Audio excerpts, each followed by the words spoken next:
Hello పిల్లలు, ఈరోజు కథ వినడానికి సిద్ధంగా ఉన్నారా?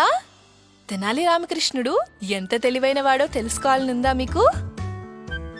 సరే పదండి మరి తెనాలి రామకృష్ణుడు ఒక అపరాధిని ఎలా తెలివిగా పట్టుకున్నాడో చూద్దాం. అతను మహారాజు గారిని ఒక ఎరుపు రంగు నెమలితో మోసం చేయాలనుకున్నాడు. ఎర్ర నెమలి. శ్రీకృష్ణదేవరాయల వారికి పక్షులంటే చాలా చాలా ఇష్టం.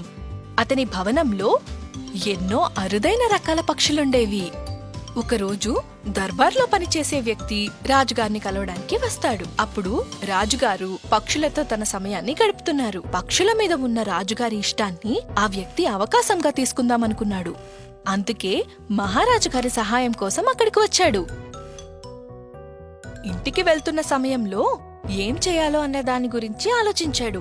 హఠాత్తుగా తనకి దారిలో ఒక నెమలి కనిపించింది. ఆ నెమలిని ఈ భూమి మీద ఉండే ఒక అద్భుతమైన పక్షిని చేయాలనుకున్నాడు. దాన్ని మరింత అందంగా, ఆకర్షణీయంగా మార్చాలని ఎన్నో మార్గాల కోసం ఆలోచించాడు. ఆ వ్యక్తి ఒక చిత్రకారుడి దగ్గరకు వెళ్లి నెమలికి ఎరుపు రంగు వేయమని ఆజ్ఞాపిస్తాడు. అతను ఎంత అందంగా వేశాడంటే ఆ నెమలి నిజంగానే ఎరుపు రంగులో ఉన్నట్టుగా అనిపించింది. మహారాజా, ఈ నెమలి లోకంలోనే అరుదైన రకం. దట్టమైన అడవుల్లో ఇది నివసిస్తుంది. దీన్ని పట్టుకోవడం చాలా కష్టం. నేను మీకోసమే ఈ నెమల్ని పట్టుకోవడానికి చాలా డబ్బుని ఖర్చు చేశాను. ఇది మీ దగ్గర ఉన్న అన్నిట్లో కల్లా చాలా గొప్పది, అలాగే అందమైనదిగా ఉంటుంది. మహారాజు గారు ఆశ్చర్యంతో చూశారు.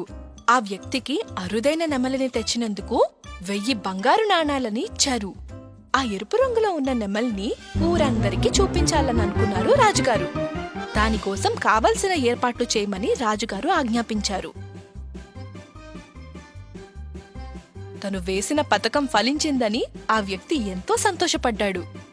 రాజుగారికి నమస్కరించి అక్కడి నుంచి వెళ్ళిపోయాడు. కొంత సమయంలోనే ఊరిలోని ప్రజలందరూ ఆ నెమలిని చూడ్డానికి వచ్చారు.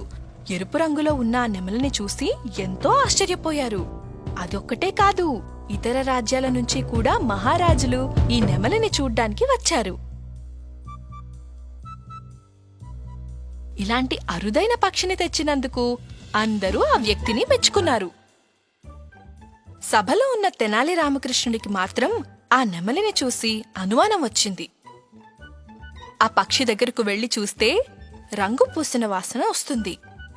ఆ వ్యక్తి రాజుగారిని మోసం చేశాడు అని తెనాలి తెలుసుకున్నాడు. ఆ మోసాన్ని రాజుగారి దగ్గర నిరూపించాలని తెనాలి రామకృష్ణుడు 5 నెమళ్లను తెచ్చాడు. అక్కడ పనిచేస్తున్న ఒక వ్యక్తికి నెమలికి రంగు వేసిన చిత్రకారుణ్ణి వెతికి తీసుకురమ్మని ఆజ్ఞాపించాడు. కొంత సమయంలోనే చిత్రకారుణ్ణి తెనాలి ముందుకు తీసుకువచ్చారు. అప్పుడు తెనాలి ఆ 5 నెమళ్లకు ఎరుపు రంగు వేయమని ఆజ్ఞాపించాడు. ఇంతకు ముందులానే ఆ చిత్రకారుడు పక్షులకి ఎరుపు రంగు వేసి అందంగా మార్చాడు. అప్పుడు తెనాలి ఆ చిత్రకారుడితో పాటు ఆ పక్షులన్నిటినీ తీసుకుని రాజసభకు వెళ్లాడు. అక్కడ ఉన్న రాజుగారితో పాటు అందరూ ఆ 5 ఎరుపు రంగులో ఉన్న నెమళ్లను చూసి ఆశ్చర్యపోయారు. ఆ వ్యక్తి ఇది ఒక అరుదైన రకం నెమలి అని చెప్పాడు. నువ్వు ఇన్ని నెమళ్లను ఇంత తక్కువ సమయంలో ఎలా పట్టుకోగలిగావు? అప్పుడు తెనాలి రాజుగారిని ఈ 5 పక్షులకి కలిపి 1000 బంగారు నాణాలు ఇవ్వగలరా అని అడిగాడు. రాజుగారు కూడా దానికి అంగీకరించారు. ప్రభు, దయచేసి వీటి దగ్గరికి వచ్చి వీటి వాసన్ని చూడండి. రాజుగారు వాటి దగ్గరకు వచ్చి వాసన చూసినప్పుడు అది ఎరుపు రంగు వేయబడింది అని తెలుసుకున్నారు. రాజుగారికి బాగా కోపం వచ్చింది. నీకెంత ధైర్యం! నన్నే మోసం చేస్తావా? దీనికి నిన్ను కఠినంగా శిక్షిస్తున్నాను. ప్రభు, మొన్న మీరు ఆ వ్యక్తి దగ్గర నుంచి కొన్నారే, ఆ ఎరుపు రంగులో ఉన్న నెమలి కూడా ఇలాంటిదే. దానికి కూడా ఎరుపు రంగుని పూశారు. ఇదిగో ఇతనే వాటికి ఎరుపు రంగుని పూసింది. రాజుగారు ఆ చిత్రకారుని అడిగినప్పుడు ఆ వ్యక్తి తనకు డబ్బులు ఇచ్చి నెమలికి రంగు వేయమన్నాడు అని చెప్పాడు.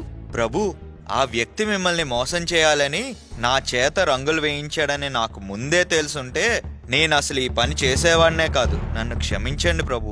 ఆ చిత్రకారుణ్ణి రాజుగారు క్షమించి నెమళ్లను అంత అందంగా మార్చినందుకు బహుమతులిచ్చారు. రాజుగారిని మోసం చేసిన ఆ వ్యక్తికి శిక్ష విధించారు.